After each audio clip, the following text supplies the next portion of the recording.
അമ്മയ്ക്ക് ഇത് അറിയാവോ ഇല്ലയോ എന്നുള്ള ചോദ്യം അത് നിലനിൽക്കുന്നുണ്ട്. അതേസമയത്ത് പിതാവിൻ്റെ സഹോദരൻ കൊച്ചച്ഛൻ്റെ സ്ഥാനത്തുള്ള ആളാണ് കുട്ടിയെ പീഡിപ്പിച്ചത്.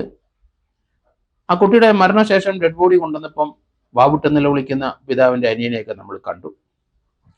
അത് പൊതു ശ്മശാനത്തിൽ അത് ദഹിപ്പിക്കുന്ന സമയത്തും ഇയാൾ അവിടെ ഉണ്ടായിരുന്നു, സങ്കടപ്പെട്ട് കണ്ണീരൊഴുക്കി. പക്ഷെ ആ വ്യക്തിയാണ് ഈ 3.5 വയസ്സുകാരിയെ പീഡിപ്പിച്ചതെന്നാണ് പോലീസ് കണ്ടെത്തൽ. അയാളെ അറസ്റ്റ് ചെയ്തു ഇന്നലെ.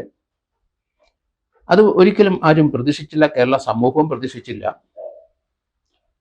കാരണം 3-3.5 വയസ്സ് ഉള്ള കൊച്ചിന് ഇതേപ്പറ്റിയൊന്നും യാതൊരു ജ്ഞാനവും ബോധമില്ലാതെ വളർന്നു വരുന്ന, ബുദ്ധി വികസിച്ച് വരുന്ന കൊച്ചുകുട്ടിയാണ്. നഴ്സറിയിലാണ് പഠിക്കുന്നത്.